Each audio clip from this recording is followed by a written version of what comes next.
네, 오늘은 요한계시록 18번째 시간입니다. 교회여 예수님을 찬양하라 라는 제목으로 요한계시록 5장 8절에서 14절까지의 말씀을 전하도록 하겠습니다. 죄송합니다. 오늘 예수님에 대한 환상을 통하여서 요한의 지금 이제 4장부터 시작되었던 그 환상이 이제 대망의 클라이막스를 맞이하고 막을 내리게 되는 그런 본문에 이르게 되었는데요. 먼저 우리가 앞서서 4장의 내용이 하나님을 찬양했는데 그 하나님이 무엇 때문에 찬양받았는가를 좀 떠올려 볼 필요가 있을 것 같습니다. 그러니까 그때가 이제 요한계시록 16번째 시간이었죠. 그때 교회여 하나님을 찬양하라가 설교 제목이었어요. 근데 오늘은 교회여 예수님을 찬양하라 라는 제목을 통해서 우리가 사실 4장의 후반부 부분이 5장의 후반부 부분과 대응하고 있음을 제가 설교 제목을 통해서도 어느 정도 암시를 주려고 했는데요. 4장에서 요한계시록 4장에서 하나님의 성부 하나님께서 찬양을 받았던 그 찬양의 가장 중요했던 근거 중에 하나가 창조주이시기 때문이었죠. 하나님의 창조가 바로 하나님이 예배하는 근거가 되었었는데요. 오늘 예수님이 이 찬양을 받게 되시는 근거는 예수님의 구속입니다. 구속. 예수님의 죽음을 통하여서 하나님 앞에서 새로운 백성들을 살리시고 제사장과 나라로 만드시는 그 일이 예수님의 찬양하는 이 여러 가지 생명체들이 나오죠.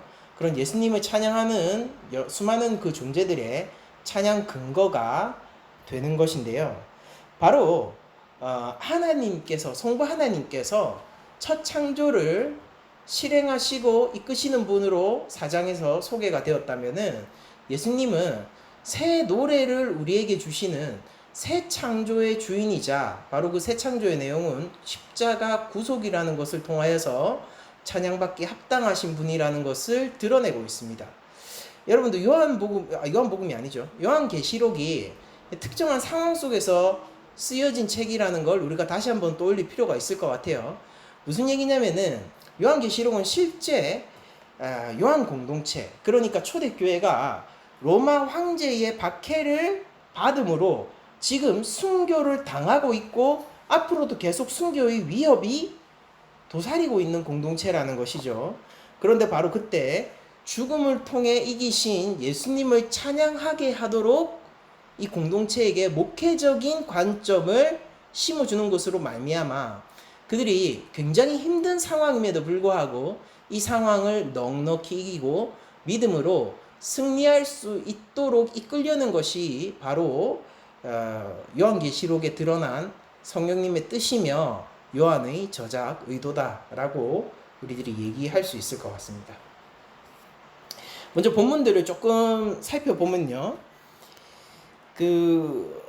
두루마리를 이제 예수님이 잡으십니다. 이 두루마리가 어떤 두루마리였죠? 제가 이제는 하나하나 설명할 필요가 없겠죠. 앞에서 충분히 앞선 설교들을 통해서 다 얘기했기 때문에 이 두루마리는 제가 구약 근거나 이런 것들은 얘기 안 할게요. 하나님의 구원의 경륜이 적혀있는 두루마리입니다. 그래서 이 두루마리를 들었다. 그리고 봉인을 떼고 그것을 읽는다 라고 얘기하는 것은 하나님의 구원의 경륜을 들여다보는 것이고 또한 그것을 알려주는 것이며 더 나아가 그것을 실행하여 성취하는 자가 두루마리를 뗄 수 있고 취할 수 있는 자겠죠. 그런데 어린 양 예수가 그 두루마리를 취하시고 계신 겁니다. 이 구원의 경륜을 펼치고 순종하고 실행해주고 알려줄 리가 없어서 요한은 울고 있었는데 장로 중 한 명이 와서 어린 양이 이겼으니까 이 두루마리를 뗄 수 있다라고 얘기하면서 위로했었고, 그렇게 예수님인 바로 어린 양이 두루마리를 손에 잡는 장면까지가 저번 주의 장면이었다면은 이제 이번 주는 이제 이 두루마리를 취하는 거예요. 두루마리를 이제 가지셨습니다. 드셨어요. 성부의 오른손에서 자신에게로 이 두루마리를 옮기시는 겁니다. 그러니까 이 장면 자체가 보여주는 게 뭐냐면은 이제 요한이 울 필요가 있습니까? 없는 거죠. 더 나아가서 우리 교회가 이 두루마리를 떼어서 볼 사람이 없다라는 사실로 인해서 울 필요가 있을까요? 없는 거예요. 어린 양이 두루마리를 잡고 자신의 수중으로 취하였다라는 것 자체가 무엇을 보여주냐면은 하나님의 구원의 경륜이 드러나고 알려지며 실제 어린 양 예수를 통하여 성취되고 실행된다라는 것을 보여주는 거거든요. 여러분들, 만약에 우리가 이때 당시 요한 공동체의 상황이다라는 생각을 하면서 이걸 보도록 하죠. 여러분들, 지금도 우리가 숨어 있고요. 사회 공동체에서 우리들은 배척받아 경제적 활동을 하지 못하고 로마의 군사들은 여전히 우리를 잡기 위해서 쫓고 있어요. 그리고 까딱 잘못하다가는 끝까지 이 믿음을 지키다가는 생명이 남아나지 못합니다. 내가 죽으면 내 마누라는요, 내 자식은요, 내가 죽으면 우리 부모님은요. 이제 이런 상황이라고 생각하죠. 여기서 구원은 어디 있으며 하나님은 왜 침묵하시고 계시지? 라는 의문이 드는 순간 어린 양 예수가 구원을 알리고 실행하는 자로서 두루마리를 잡았다. 그것을 완전히 예수님이 취하셨다라고 생각을 하면은 이거는 참으로 우리에게 힘을 주고 믿음을 끝까지 지키는 원동력이 될 수 있는 사건이라고 할 수 있겠죠. 그러니까 두루마리를 취하셨다라고 얘기하는 게 우리가 그냥 문자적으로는 몇 글자 안 되는 거고, 우리가 본문을 이제 보면서 그냥 신학적으로 만약에 무미건조하게 이야기하자고 하면은 하나님의 구원 경륜이 예수님을 통해서 보여지고 알려지며 성취되는 사건입니다. 이런 식으로 그냥 얘기를 하고 넘어갈 수도 있는 것이지만, 이것 자체가 우리에게 주는 희망, 이 짧은 이 한 문장, 그 두루마리를 취하셨다라는 이 문장이 우리에게 주는 감격과 하나님의 놀라운 사랑과 지키심과 보호하심, 예수님이 지금 우리를 위하여서 일하신다는 그런 믿음의 확신 같은 것들은 정말로 말할 수 없을 만큼 크게 다가오는 것이죠. 그래서 이제 예수님이 이 하나님의 구원의 경륜을 가진 두루마리를 취하시자마자 그때부터 이제 일이 벌어지기 시작하는 거예요. 즉 하나님의 구원을 펼치시기 위하여서 예수님이 서는 순간 그때부터 일이 일어나는데, 그것이 전부 무슨 일이냐면요, 찬양이 일어납니다. 여러분들, 이제부터 일어나는 건 전부 찬양이에요. 제가 여러분들이 찬양을 이거 확인하실 때 먼저 한 가지 짚고 넘어가야 되는 것이 있는데, 자 8절을 보시면은 최초의 4장에서 나왔던 그 네 생물과 24장로들이 새 노래로 찬양을 하는 것을 볼 수 있습니다. 그렇죠? 이 네 생물과 24장로는 요한계시록 4장에서 성부의 가장 근처에 있던, 성부와 가장 가까이서 성부를 높이고 있던 찬양의 주체들이었죠. 그러니까 이들이 어린 양 예수를 찬양하는 것은 일견 당연해 보입니다. 그런데 4장과 다르게 5장은 이런 찬양이 점점 더 확산되는 양상을 보여주는데요. 5장 11절을 보죠. 내가 또 보고 들음에 보좌의 생물들과 장로들을 둘러선, 그러니까 이 장로의 보좌, 하나님의 보좌와 내 생명체가 있었죠. 천사였습니다. 그리고 24장로들을 둘러서서 많은 천사가 있습니다. 많은 천사의 음성이 있으니 그 수가 만만이요 천천이라 라고 하면서 수없는 천사들에게로 예수님을 향한 찬양이 확산되고요. 그렇죠? 이거는 분명히 사정과는 다른 찬양의 양상이에요.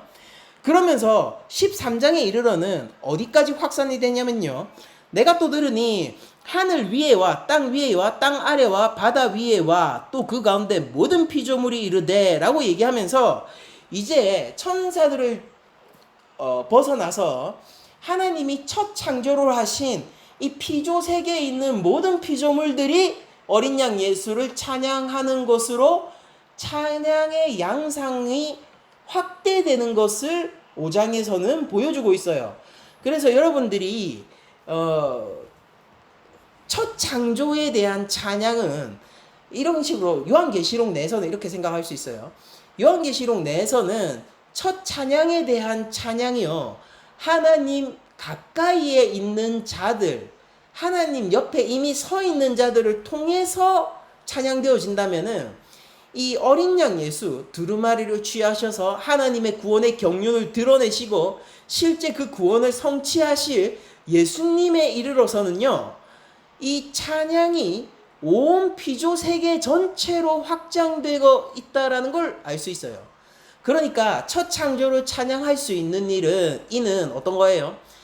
첫 창조 안에서 선한 자들이 찬양하는 거예요. 그쵸? 첫 창조 안에서 선한 자들, 하나님 나라에 있는 자들이 찬양하는 겁니다. 우리들 죄인들은요, 빠져있죠. 그러면은 우리 인간이 죄를 지음으로 말미암아 함께 고통받고 있는 피조 세계는 어떻습니까? 빠져있죠. 그런데 예수님이 두루마리를 취하시자마자 찬양의 양상이 급격히 퍼지는데 하나님의 최측근뿐 아니라 모든 천사와 온 피조물에 이르기까지 예수 그리스도 안에서 선한 모든 것들이 예수님을 찬양하게 되는 거예요. 첫 창조 안에서 선할 수 있는 그러니까 첫 창조 안에서 선하여서 하나님을 찬양할 수 있는 부류와 존재들은 극히 제한되어 있죠. 그런데 예수 그리스도 안에서 선하여서 예수님을 찬양할 수 있는 이들은 어떻습니까? 원칙적으로 얘기해서 원리적으로만 얘기하자면 모든 피조 세계, 그저 모든 이들이 아니에요. 모든 피조 세계가 회복되어서 그 안에서 예수님을 찬양할 수 있음을 오늘 본문은 드러내주는 거예요. 이런 사장과는 다른 찬양의 확산과 확장의 양상을 우리가 먼저 생각을 하면서 이 찬양의 내용들을 지금부터 살펴보도록 하겠습니다. 자, 예수님이 두루마리를 취하시니까 이제 4장에 등장했던 네 생명체죠. 네 생물과 24명의 장로들이 어린 양 앞에 엎드려서 이거 자체가 어떻습니까? 예배와 찬양의 자세를 보이고 있는 겁니다. 벌써 어린 양 앞에 엎드려서 각각 검은고와 향이 가득한 금대접을 가졌다라고 얘기를 하고 있어요. 이건 뭐냐면은 이제 검은고는 사실은 그거죠. 정확하게는 검은고라기보다는 이제 하프에 가까운 악기예요. 그래서 우리가 흔히 비파와 수금으로 할 때 그 비파에 가까운 악기가 바로 여기서 검은고이고요. 그리고 향이 가득한 금대접은 이거 당연히 이 성전 안에 있는 바로 향단을 떠올리게 하는 그런 모양을 보여주고 있는데 여기서 요한이 설명을 해줍니다. 이 향이 성도의 기도다라고 설명을 해주고 있어요. 그러니까 향이 가득한 금대접을 이제 24장로들이 가지고 있는 거예요. 제가 왜 내 생물을 빼고 24장로가 이 금대접을 가졌다라고 얘기하느냐면은 여기서 가졌다가 헬라어로 엑손테스인데 이게 여러분들 그냥 듣고 넘기시면 돼요. 남성 복수 분사형입니다. 만약에 내 생물을 가리키기 위해서는요, 중성 복수형이 쓰여져야 돼요. 그런데 여기서 남성 복수 분사형으로 가졌다라는 말을 엑손테스라고 쓰고 있기 때문에 이거는 24장로들을 가리키고 있는 거예요. 그러니까 천사가 이 기도를 하나님 앞에 바치고 있는 게 아니라 교회들의 대표가 이 바로 하나님 역사 속에 존재하는 신구약의 모든 하나님 백성들이 그 기도가 이 교회들의 대표를 통하여서 천상의 교회를 통하여서 하나님 앞에 그리고 어린 양 앞에 상달되고 있는 것을 요한은 그려내고 있는 것입니다.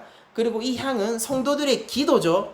여러분도 어떻습니까? 여기서 이 성도들의 기도는 어떤 기도일까요? 하나님 포르쉐 해주세요라는 기도일까요? 아니면 혹은 이 기도가 하나님 우리 아들 잘되게 해주세요라는 기도일까요? 이 기도가 내가 이번에 사업을 성공하게 해달라는 기도일까요? 여기서 있는 기도는 정확하게 원수에게, 이거는 요한계시록 전체를 통해서도 증명되고요.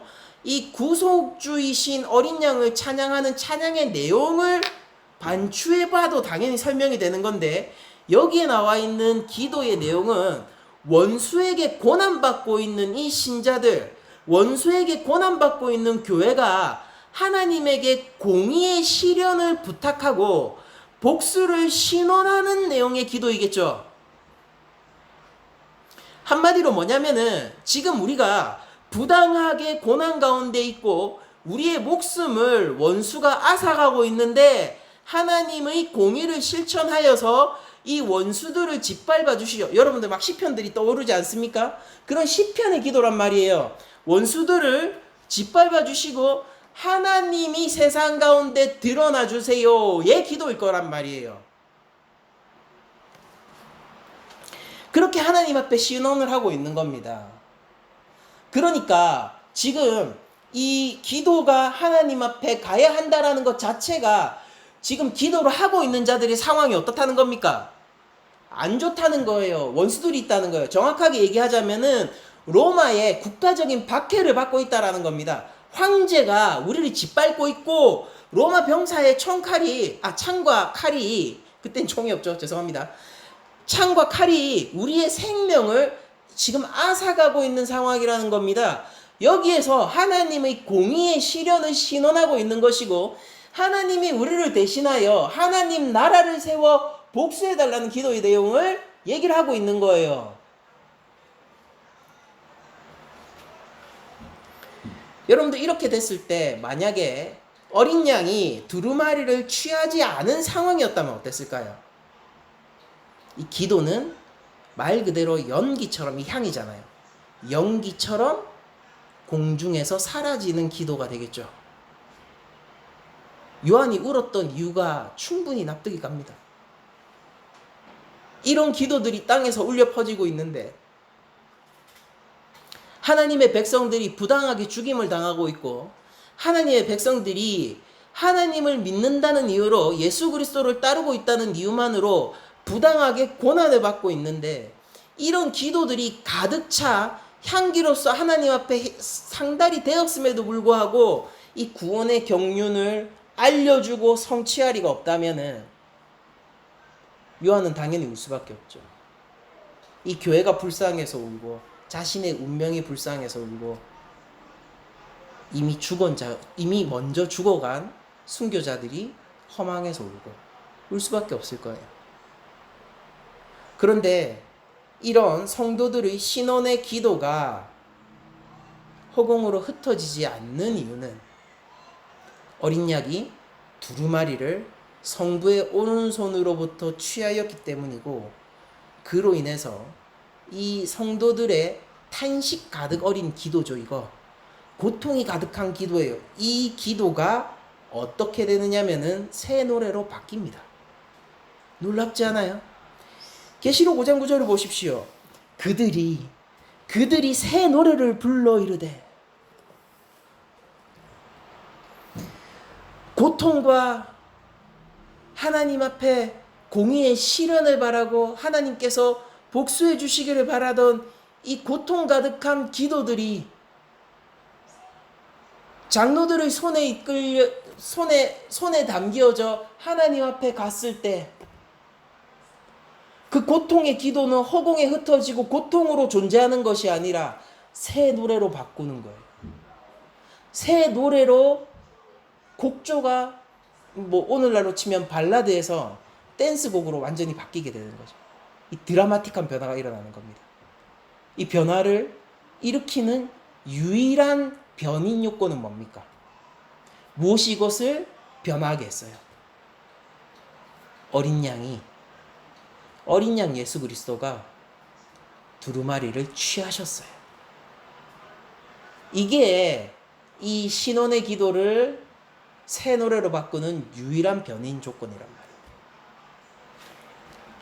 그래서 새 노래도 첫 번째, 이 24장로가 찬양하는 거겠죠?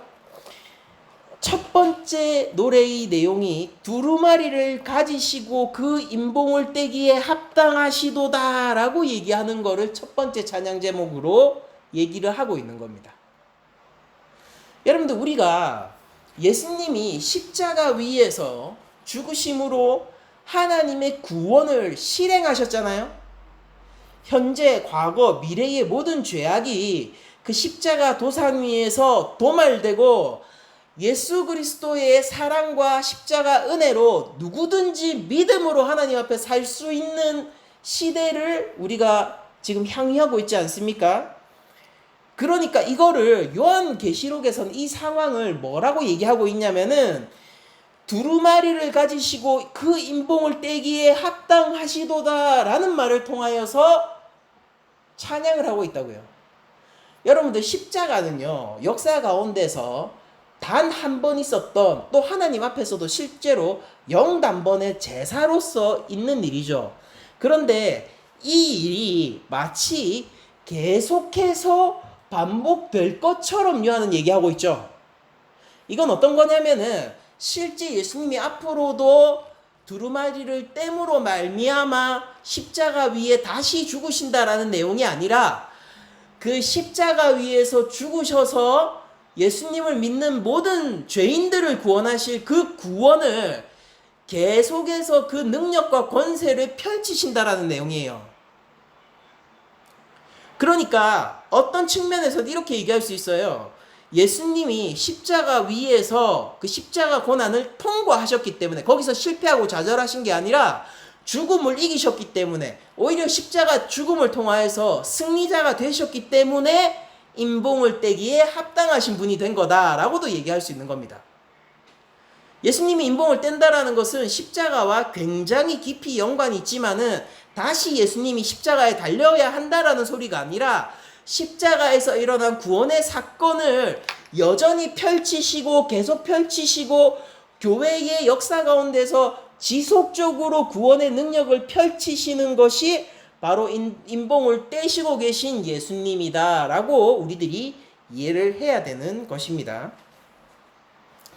그래서 이렇게 얘기하죠. 일찍이 죽임을 당하사, 그러니까 여기서 인봉을 떼시는 분은 이미 십자가 고난을 통과하신 분인 거예요. 일찍이 고난 죽임을 당하사 각 족속과 방언과 백성과 나라 가운데에서, 그러니까 이거 족속과 방언과 백성과 나라 가운데서, 이건 뭡니까? 이거는 온 세상이죠.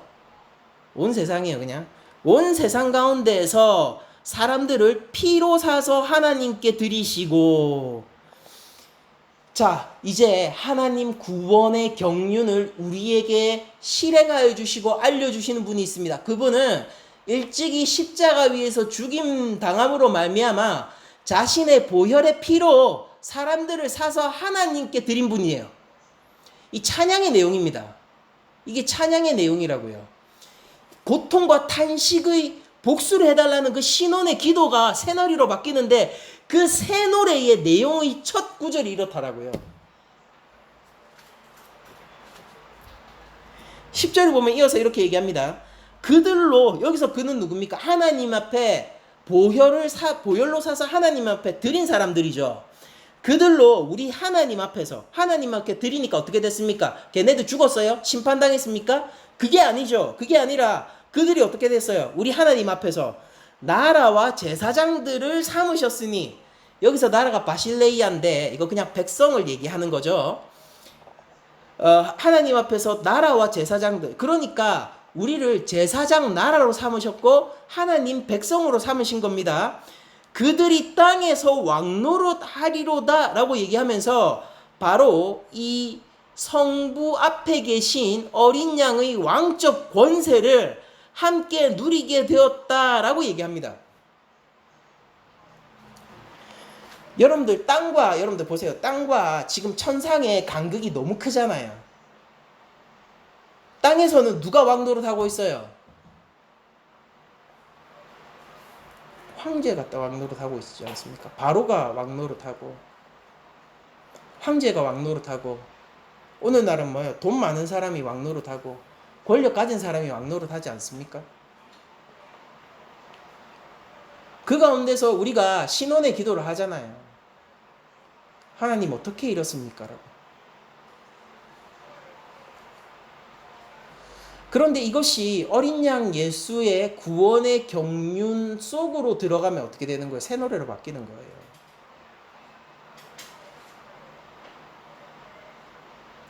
여전히 바로가 득세하고 돈 많은 자, 권력 많은 자, 로마의 황제가 득세하고 있는 도미티아누스가 이 세상에서 신의 아들이라고 얘기할 때 누구도 태클을 걸 수 없는 그런 세상에서 우리들이 살고 있다 하더라도 그리스도의 구원 안으로 우리가 들어가게 되면은 모든 상황이 바뀌고 새 노래를 부르게 되는데, 거기에서 왕노릇하는 자들은 누굽니까? 그리스도의 피로 구속함을 받아 하나님 앞에서 백성과 제사장들로 서게 된 우리가 왕인 것입니다. 이게 새 노래의 내용이에요. 그러니까 여러분들, 모든 것이 무엇이 첫 번째 찬양이 되어서 이렇게까지 감격 어린 찬양을 할 수 있게 되는 것이죠? 상황으로부터 찬양하는 것입니까? 그게 아니에요. 이런 감격 어린 우리가 왕노릇 하리로다 라는 이 찬양의 이 결말까지 가기 위해서 그 첫걸음 무엇이냐면은 주께서 구원을 베푸시는 거다. 일찍이 십자가에 위해서 죽어서 우리를 보혈로 피값으로 사신 주께서 구원을 행하시는도다. 거기서부터 출발하는 거란 말이에요. 우리가 언제 예수님을 찬양할 수 있습니까? 내 마음이 나아지면 찬양하는 거예요? 우울증이 나으면은 그때 가서 찬양하는 겁니까? 지금 돈줄 막혔는데 사업 자금이 조금 풀리게 되면 그때 찬양하는 거예요? 나중에 다 지나서 예수님이 이렇게 일을 하셨구나를 깨닫게 되면은 그때 가야지 찬양하는 겁니까? 그게 아니라 우리는 늘 감사하고 찬양할 수 있는 존재인데, 왜냐면은 그분은 일찍이 이미 죽임을 당하신 어린 양이기 때문이에요. 그분이 구원을 베푸시고 계신다고요. 우리는 그것으로 찬양의 시작을 하는 것이지, 다른 것들로 찬양을 시작하게 되면은 여러분들 다른 것들은 어때요? 유한하죠? 다른 것들은 유한해요. 사업 자금도 유한하고 우리의 운도 유한하고 우리의 건강도 유한할 겁니다. 우리는 나이를 먹게 될 거고, 자식들이 잘 되어도 그 자식들은 나이 들면 죽게 될 거고요.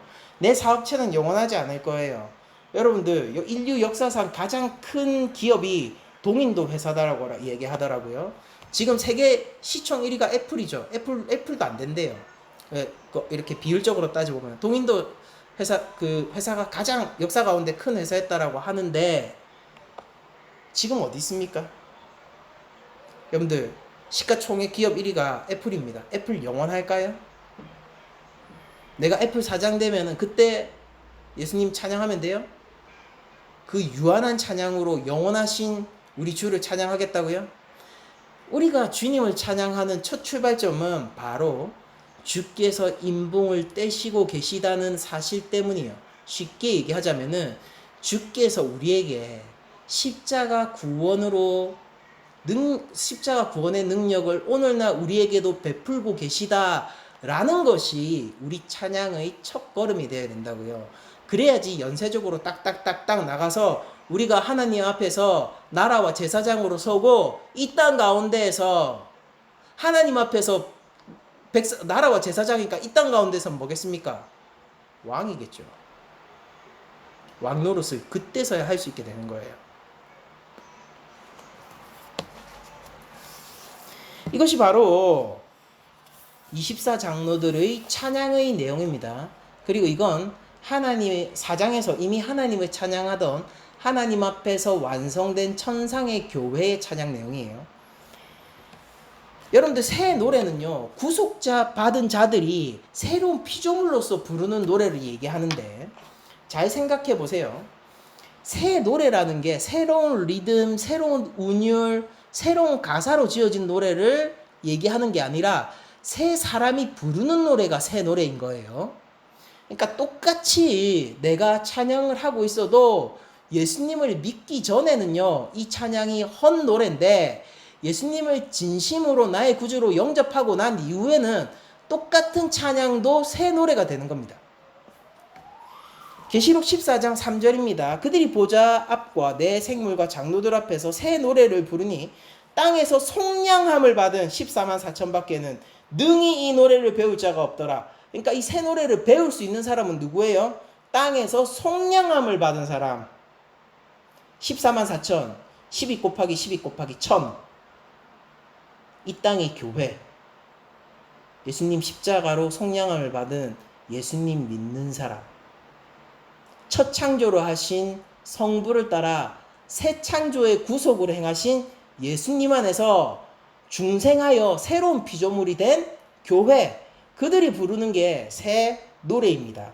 계시록 15장 2절 이하를 읽어드릴게요. 내가 보니 불이 섞인 유리바다 같은 것이 있고 짐승과 그의 우상과 그 이름의 수를 이기고 벗어난 자들이 유리바다 가에 서서 하나님의 검은 고를 가지고, 그러니까 이제 짐승을 이기고 그 영향권에서 완전히 벗어난 자들이 하나님의 검은 고를 가지고 이렇게 찬양하는 거예요. 하나님의 종 모세의 노래 어린 양의 노래를 불러 이르되, 여기서 보니까 헛노래네요. 모세의 노래 출애굽기에서 홍해를 건넌 다음에 불렀던 노래잖아요. 계시록 15장 3절입니다. 홍해를 건너고 나서 불렀던 게 모세의 노래 아닙니까? 그 구약 노래잖아요. 헛노래잖아요. 모세의 노래, 어린 양의 노래를 근데 같이 부르고 있는 거예요. 불러 이르되 주 하나님 전능하신 이시여 하시는 일이 크고 놀라우시도다.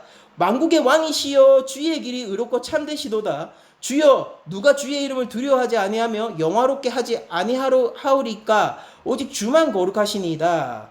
주의 의로운 일이 나타났음에 만국이 와서 주께 경배하리이다 라고 하면서 새 노래를 부르고 있는 것입니다.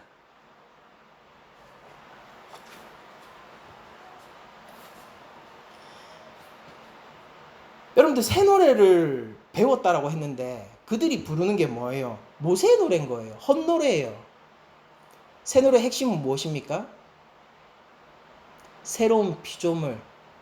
새로운 피조물이 누구라고요? 속량함을 받은, 주 안에서 그의 피로 속량함을 받은 교회. 그들이 부르는 노래가 새 노래인 것입니다. 새로운 피조물들이 부르는 하나님의 영광, 어린 양 예수 그리스도를 향한 영광의 노래가 새 노래입니다. 여러분들, 예수님은요, 왜 이 두루마리를 취하시고 인봉을 떼실 수 있냐면은 이기셨기 때문이에요. 계시록 5장 5절에 이렇게 기록되어 있죠. 이제 우리 저번 주를 생각해 보세요. 장로 중에 한 사람이 내게 말하되 울지 마라. 유대 지파의 사자 다윗의 뿌리가 이겼으니 그 두루마리와 그 7인을 떼시리라. 그러니까 예수님이 어린 양으로서 이 인봉을 떼실 수 있는 이유는 이겼기 때문이다 라고 장로가 증언하고 있는데, 근데 재밌는 건 뭐냐면 이 양이 일찍이 죽임을 당한 양이잖아요.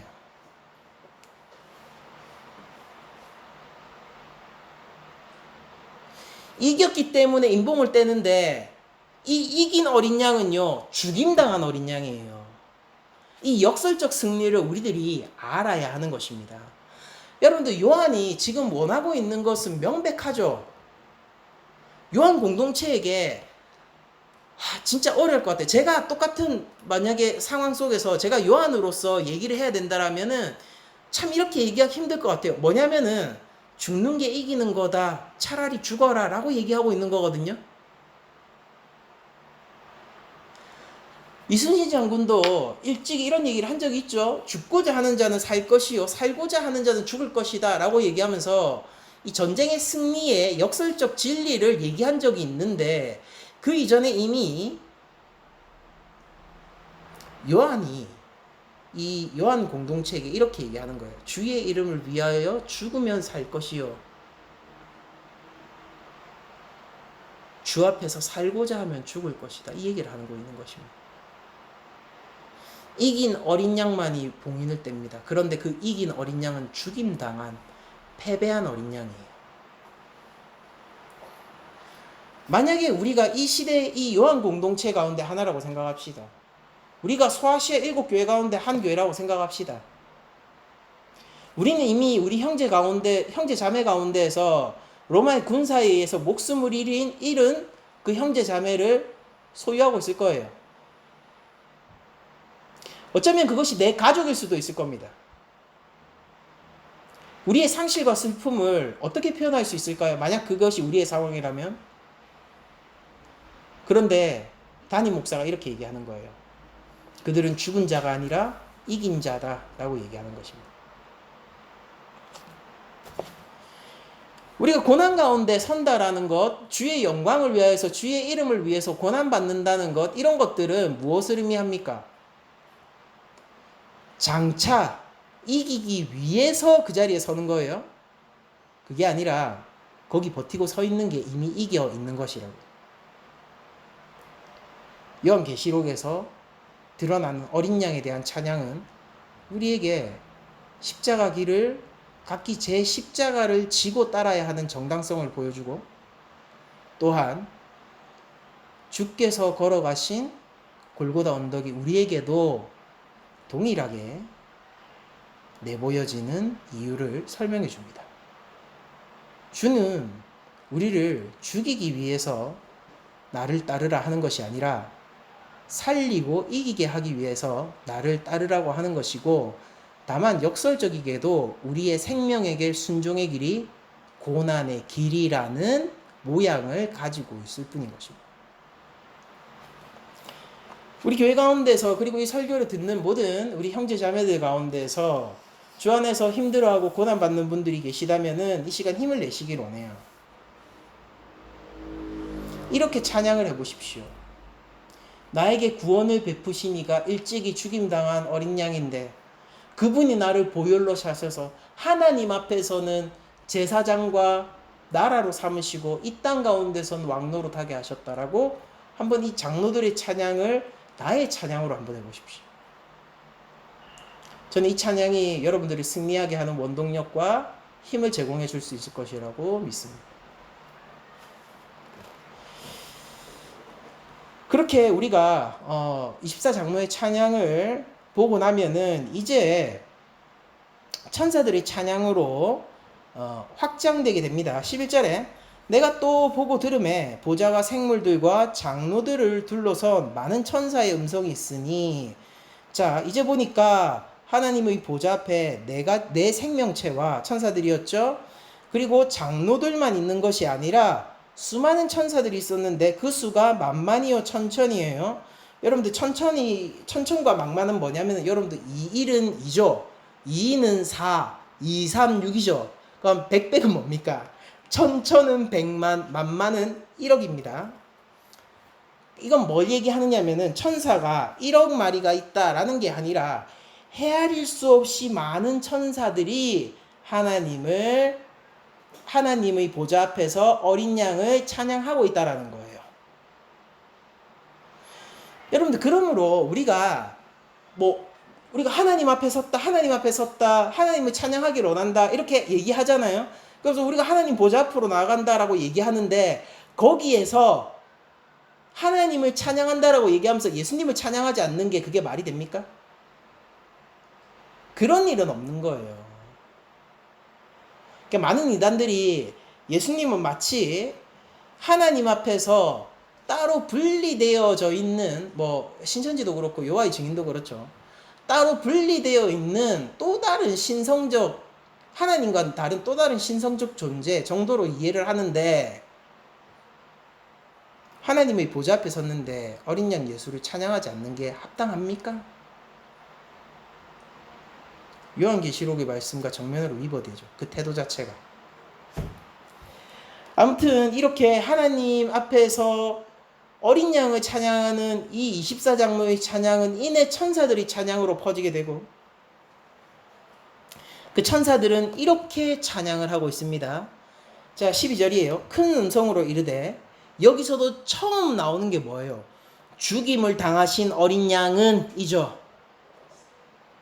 사실 근본적으로요, 이 24장로가 찬양했던 찬양의 핵심과 천사들이 찬양했던 찬양의 핵심은 그다지 다르지 않아요. 다만 천사들은 하나님 앞에서 나라와 제사장으로 삼거나 하나님의 양자됨의 권세를 누리지 못하기 때문에 그 내용이 빠져 있을 뿐, 어린 양을 온전히 찬양한다라는 측면에서는 24장로의 찬양과 같은 내용을 공유하고 있습니다. 그리고 그 이기셨기 때문에 인봉을 떼고 있는 어린 양은 또 뭐예요? 죽임을 당한 어린 양이에요. 죽었다는 거는 패배했다라는 거잖아요. 여러분들, 저 어릴 때 오락실에서 게임에도요, 게임에서 패배했던 걸 뭐라고 표현하냐면은 게임에서 죽었다라고 표현했어요. 피구에서 내가 아웃됐다라는 걸 뭐라고 표현했냐면 금발바 죽었다라고 표현했다고요. 죽었다는 건 패배했다는 거잖아요. 가장 처참하게 패배했다는 거잖아요. 뒤가 없이 패배했다는 겁니다. 패배해서 숨어서 내가 꼭 복수할 거야 라고 하면서 인고의 세월을 견딜 수 있는 것도 아니에요. 그냥 끝났다고요. 죽었다고요. 그런데 이 죽은 어린 양이 이겼기 때문에 누구도 뺄 수 없는 이 인봉을 떼시는 분이란 말입니다. 그 어린 양이 어떤 거죠? 7가지 찬사가 나와요. 일부러 요한이 숫자 7을 맞춘 겁니다. 요한복음에서도 보면은 일부러 이적도 7개요. 이제 에고 에임이라고 예수님의 자기 계시 본문이 있는데 나는 선한 목자요. 나는 그 길이요 진리요 생명이요 이런 것 있잖아요. 나는 양의 문이요. 이거 그것도 7가지고요. 그렇게 7이라는 숫자를 요한은 자주 활용하곤 하는데 여기서도요. 천사가 7가지의 찬양을 통하여서 온전한 찬양을 돌리고 있다라는 것을 암시적으로 보여주고 있습니다. 내용이 어떻습니까? 능력, 부. 자, 하나씩 제가 세볼게요. 능력, 부, 지혜, 힘, 존귀, 영광, 찬송. 그쵸? 이거 7개예요. 이걸 받으시기에 합당하도다. 여러분들 이거 제가 하나하나 살피지 않을게요.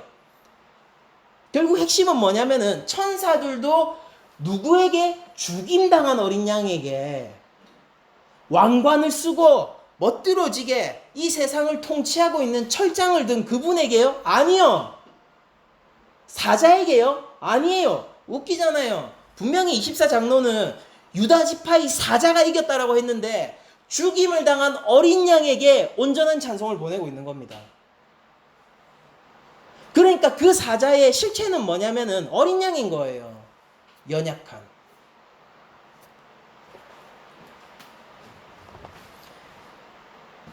어린 양은 능력이 있어요. 그분은 부유하십니다. 그분은 지혜를 가지고 계세요. 그분은 힘이 있습니다. 그분은 존귀하시고요. 그분은 영광을 받기에 합당하며 그분에게는 찬송이 합당합니다. 천사가 죽임당한 어린 양 십자가 위에서 죽으신 바로 그 예수님에게 이 찬양을 하고 있다라는 겁니다. 그러면서 또 한 번 이 찬양은 확장됩니다. 이제 천상의 세계 전체로 퍼진 찬양이, 그쵸? 하나님의 보좌 주변만 있었던 게 아니에요. 이 천상의 세계 전체로 퍼진 이 어린 양에 대한 찬양이 이제 천상을 뚫고 내려와 지상의 모든 피조물에게로 확장되고 번집니다. 13절 내가 또 들으니 하늘 위에와 땅 위에와 땅 아래와 바다 위에와. 여러분도 어떻습니까? 하늘 위, 땅 위, 그러니까 궁창 위 이런 거죠. 땅 위, 땅 아래, 스월 이런 거겠죠. 바다 위, 그리고 또 그 가운데 모든 피조물이 이르되, 그러니까 온 우주 세계가요. 온 우주 세계가 이르되 뭐라고 합니까? 보좌에 앉으시니와 성부가 나왔어요. 그리고 나서 두 번째로 나온 게 누구예요? 사자입니까? 어린 양에게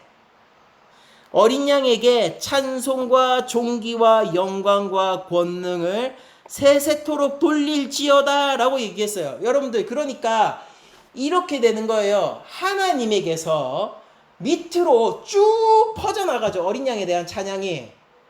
그런데 그게 다시 튕겨져서 어디로 다시 돌아가요? 이거 누가 화답합니까? 이 온 우주 세계가 이 예수님을 찬양하니까 누가 화답해요? 보좌 옆에 있는, 다시 천상으로 이제 장소가 옮겨지죠. 보좌 옆에 있는 내 생물이 아멘하고요. 장로들이 엎드려 경배합니다. 여러분들 여기서 엎드려라는 것이 뉘앙스가 빠져 있는데 원문으로 보면 어떤 뉘앙스를 가지고 있냐면요. 즉시 떨어지듯이 무릎 꿇는 거를 얘기하는 거예요. 그러니까 떨어지듯이 이렇게 탁 떨구는 거. 그러니까 이게 사실은 엎드려, 이게요 떨어뜨리라는 표현으로도 쓸 수 있어요. 그러니까 그냥 아이고 하나님 이러면서 슬렁슬렁 무릎 꿇는 게 아니라, 우리가 막 진짜 하나님이 정말로 우리 앞에 있다면은, 예수님이 정말로 우리 앞에 있다면은 우리가 즉각적으로 찬양의 반응을 할 수밖에 없는 그런 모습을 지금 표현하고 있는 거예요. 떨어뜨리듯이 무릎을 탁 바닥에 꽂아버리는 거죠. 이 태도가 뭘 얘기합니까? 온전히 찬양하겠다. 온 우주가 찬양하니까 이걸 행동으로 화답하는 거예요. 내 생물은 뭐라고? 내 이 생명체는 뭐라고 화답합니까? 말로 아멘. 참으로 그러합니다. 참으로 그렇습니다. 화답해버리고요. 어린 양에 대한 찬양이 온 우주 만물에게 딱 퍼졌을 때 이 24장로는요 즉시 행동으로 화답하는 거예요. 그러니까 입술로 행동으로 어떻게 화답하는 겁니까? 이 천상에서 그렇다 이렇게 화답하는 거예요. 찬양이 어떻습니까? 영원히 돌고 돌 것만 같지 않아요? 그러면은 찬양받기 합당하다라고 아멘하고 동의하고 행동으로 엎드려 경배하고 있는 행동으로서 동의를 하고 있는 이 내 생물과 24장로가 또 뭐 하겠어요? 어린 양 찬양하겠죠. 그 찬양이 누구에게로 퍼지겠습니까? 천사들에게 퍼지겠죠. 그 찬양이 누구에게 퍼지겠습니까? 또 피조세계에게 더 격렬하게 퍼지겠죠. 그럼 또 어떻게 하겠어요? 내 생물이 어떻게 하겠습니까? 즉각적으로 더 격렬하게 아멘으로 화답하겠죠. 그러면 그때 24장로는 뭐 하겠어요? 무릎 꿇고 찬양할 거 아닙니까? 4장에서 드러나 마땅한 하나님에 대한 찬양이 천상의 중앙 정도에 머무르고 있었다면은 이 어린 양이 이게 핵심이에요. 두루마리를 성부의 오른손에서 취하자마자 무엇이 되는 거예요? 어린 양의 찬양이 온 세상을 울리게 되는 것입니다. 그리고 그게 영원히 깊어지겠죠.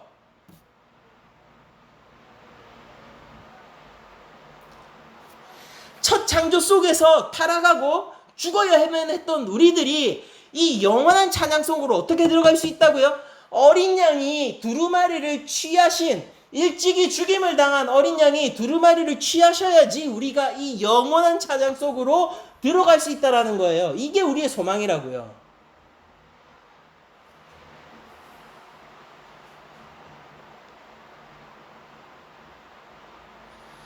바로 이 장면이 4장에서 내가 보니 라는 말로 시작했던 요한의 환상이 일단락을 맺게 되는 클라이막스입니다. 장엄하지 않아요?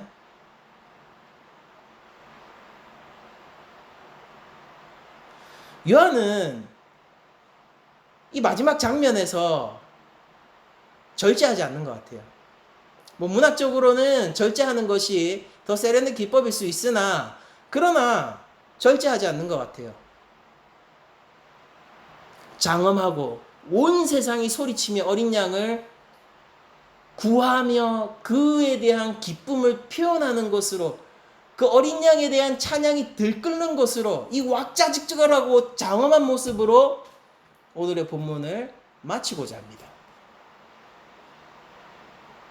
그리고 실제 우리가 주님 앞에서 행해질 찬양은요, 이런 모양으로 표현할 수 없을 정도로 깊고 기쁘고 장엄할 것입니다. 모자랄 거예요. 요한복음 20장에서 요한이 얘기했던 것처럼 요한계시록에서도 요한은 이런 마음을 품고 있을 것 같아요. 진짜 내가 아무리 나에게 지면이 허락되고 펜과 잉크가 있어도 내가 이 찬양의 기품을 어떻게 다 설명하겠냐, 이런 마음으로 있을지도 모르겠습니다. 기쁜 찬양인 거예요. 아멘으로 화답하는 내 생물들, 장로들 함께 엎드려서 경배하고 있는 이 화답의 찬양, 만물이 주 안에서 회복되었으므로 주님을 찬양하고 있는 이 장면, 이거 언제 나올까요? 새하늘 새 땅 본문 나올 때요. 실체가 나올 거예요. 그러니까 요한계시록 쭉 잘 따라가시면 됩니다. 21장 가면 나온다고 해요.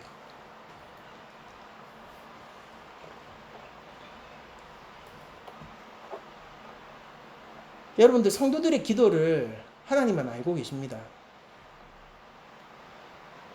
우리의 고통을, 우리의 신음을, 하나님의 궁의를 바랄 수밖에 없는 우리의 상황을 24장로가 그 향로를, 기도의 향로를 들고 하나님 앞에 서 있어요. 그때 우리가 기억해야 될 것은 주께서 구원을 행하심으로 그 우리의 고통 가득한 신원이 새 노래로 바뀔 거라는 것입니다. 여러분들 지금 왕처럼 살고 싶으세요? 간단합니다. 예수 그리스도의 구원을 바라보세요. 이 고통 가운데에서 여러분들 평안을 얻기를 원하십니까? 주께서 행하시는 구원을 바라보세요.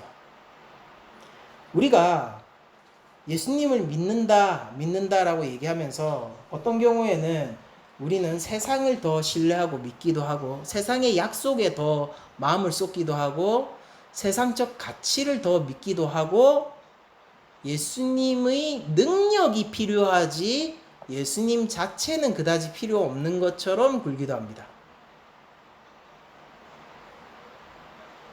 그리고 그분이 죽임을 당한 어린 양으로 드러날 때 사자 아니었네 라고 실망하기도 합니다. 더 나아가서 그분이 죽임을 당한 어린 양의 이 길을 너도 함께 걷자 라고 얘기했을 때 그건 좀이라고 하면서 한 발 쓱 빼기도 해요.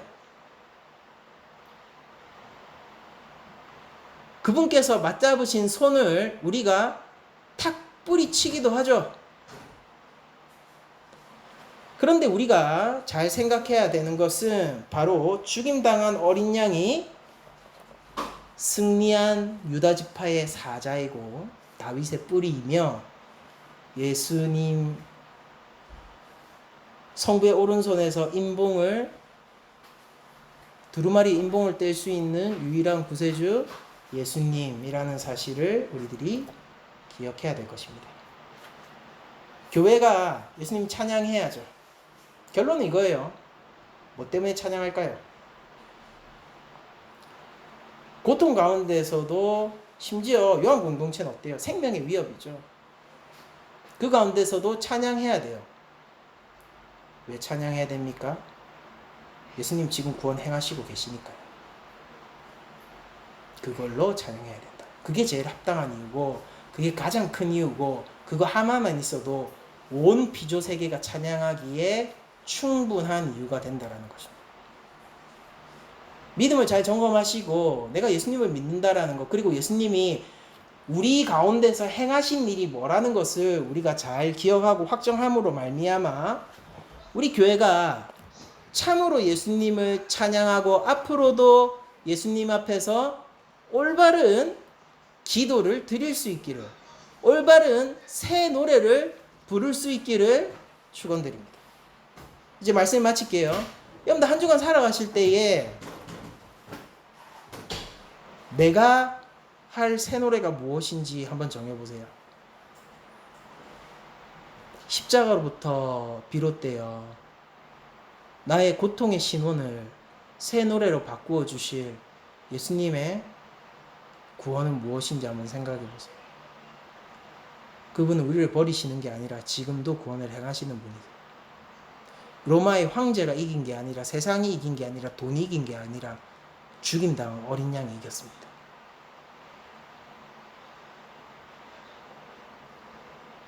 여러분들 삶 가운데 예수님을 향한 찬양이 가득함으로 하나님 앞에서 나라와 제사장으로 서고 이 땅 가운데 왕의 권세를 누리며 교회로 서시기를 축원드리며 모든 말씀을 마치도록 하겠습니다.